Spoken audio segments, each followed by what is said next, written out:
Alright, what is going on, everybody? Today I wanted to talk about, Jeep Cherokees here and whether or not, they make good daily drivers.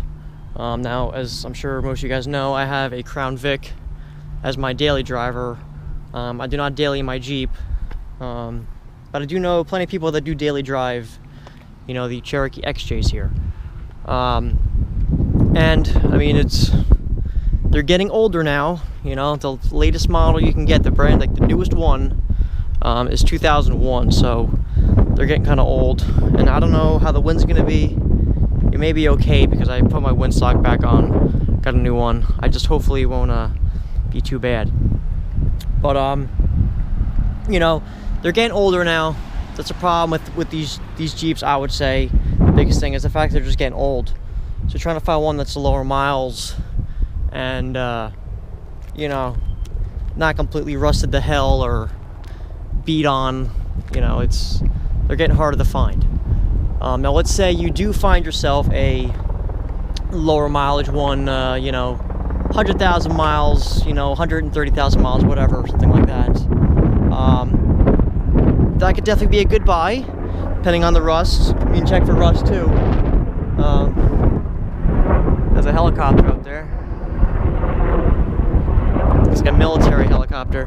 But yeah, I mean, depending on miles and rust, I mean, they're okay daily drivers. I mean, they're definitely not bad daily drivers. Me personally, I don't think I would daily one myself.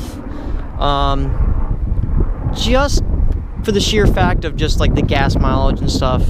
I mean, they really kind of get poor fuel economy. I mean, this one, I don't know what I get. It's probably got to be around like 13 or 14, maybe even less than that. I get really bad fuel economy with this. Obviously, it's lifted, and I have tires and roof rack up there. It doesn't really help my fuel economy either. But for fuel economy wise, they're not that great. Now I do have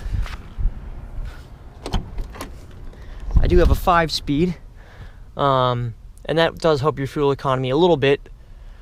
But still, I mean, I don't know. I've seen people on forums like, oh yeah, I get 20 miles to the gallon and 22 miles to the gallon. I don't know how they get 22 miles per gallon. They must have some real highway gears. Like I have highway gears in this, but with the bigger tires and stuff. You gotta I don't have to rev it out, but I gotta kind of extend my revs to really get the thing moving, I should actually put a little bit more of taller gears in it. Or definitely different gearing. Like this comes with 307 gears, which is like a highway gear. For standard tire and everything, that's fine, but once you get bigger tires, you should really do like 373s or something. 411 probably too much for a 32 or 33-inch tire, but that's a whole different video. For daily driver wise though, the fuel economy in these, I mean, it's just not that great. I mean, that's just how it is, guys. Now, comfort wise, they're not really that comfortable. I mean, they're okay, it's a Jeep. The seats aren't that bad. Some people complain about the seats. Personally, I don't have an issue, probably because I'm skinnier. I don't really weigh that much. The seats are okay. I would imagine if you're a little bit heavier or just taller in general or bigger, the seats may be an issue. I can kind of see that. I can see it being an issue for certain people, other people not being an issue. Like I said, for me, these are fine. They do fine. They're comfortable for me, but I could definitely see someone larger having an issue. Luxury, there's not really that many luxuries with these. I mean, I have the most bare bone pretty much model you can get, but there are models that are more luxurious, like the Laredo. It's got a lot of times they had the center thing up here, like some glass holders and stuff. I mean, you could get these really, really decked out for the time, the 90s and 80s, but I mean, it's still a 90s car at the end of the day. There's still a lot of missing luxury features. I'll pop the hood in a second, but another thing with these that I personally wouldn't daily drive them is just the common Chrysler problems. You got your electrical issues, suspension problems. You don't only get death wobble with worn out suspension stuff. Yeah, sure, you can replace all that stuff, but they're getting, like I said, they're getting to the point where they're getting so old, you know, it's going to start costing you a lot of money to start repairing all that stuff if you're not mechanically inclined. I mean, this one hasn't cost me that much, I guess. I guess they're not that cheap. I guess I lied. They're not really that bad, I guess, cheap-wise to maintain. But I don't know, back to the fuel economy. The fuel economy is just absolutely terrible. It is really bad. I'll pop the hood. Leaks, as you can see, I'm leaking oil. This thing loves to leak oil.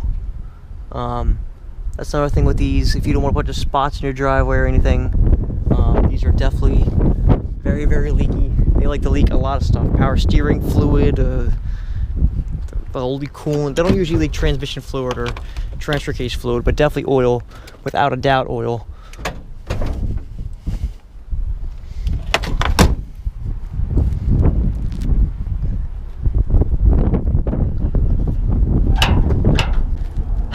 You can see here, I mean, this motor is absolutely great. You get good power out of them. They're good motors for, you know, for reliability wise. I would say if you just want a super reliable daily driver, yeah, go ahead and get one of these. They're super reliable if you can deal with all the other gremlins that they have. But just straight reliability wise, I mean, they're pretty damn reliable. I mean, I've seen 4.0s with 300,000 miles on them, and they've been like beat on, you know, like overheated, and the guy has barely any oil in it, and it's misfiring. And I mean, there's been so many people out there that have just completely beat the hell out of these things, and they've been fine. So definitely the motor, transmission wise, drivetrain, they're pretty solid. Now, if you're getting into a daily driver, should you buy one with a lift kit, you know, buy one stock? It's all really going to depend. I'll close this back up. It's really all going to depend if you want the look or not. If you want a cool daily driver, something that's going to look cool, then yeah, I mean, that's definitely going to fit the part here. They definitely look pretty cool. At least in my opinion, they look good. Some people can disagree, but if obviously you're in the market for this, you think they look good. I mean, I don't see anything wrong with like a mild lift and like some slightly larger tires if you're going to daily drive it.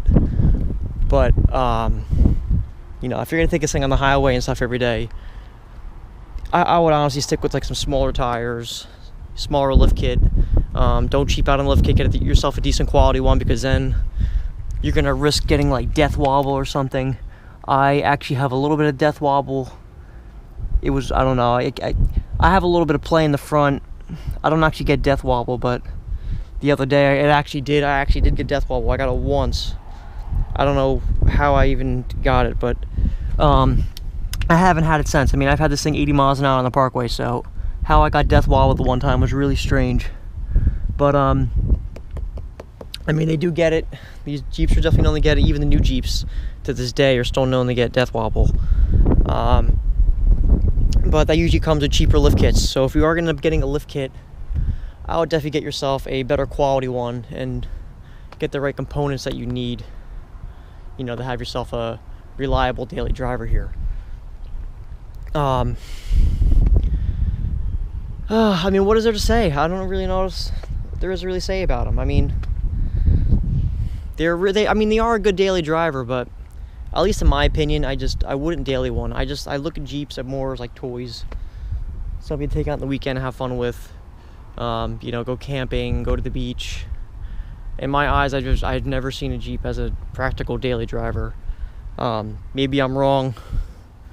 You know, sue me, yell at me, whatever you want, but I've just never really looked at Jeeps as, oh, I forgot I had this stuff back here. I gotta pull that out. You know, they're roomy. You can fit a lot of stuff back here. No question there. Also, they're great if you need to drive in like snow and stuff. You know, they're definitely great for all that stuff, but for like road comfort, I don't know. They ride rough. I mean, you ride like you're in a bowl of Jello. Like I said, the seats aren't too bad, at least for me, but I don't know. I'd rather not be in a bowl of Jello every day. I like having my Crown Vic where it's nice and smooth down the road, and I can actually enjoy just cruising along, you know. But I mean, that's pretty much it, guys. you know, let me know if you got a, you know, Cherokee as a daily driver and how many miles you got on it, and if you enjoy it as a daily driver. I don't know. I mean, I guess I could daily drive this if I really wanted to, but I'm not going to. I like having it just as a woods toy. But that's pretty much it, guys. Let me know what you think. Make sure you like, comment, subscribe, and I'll see you guys next video. Take care.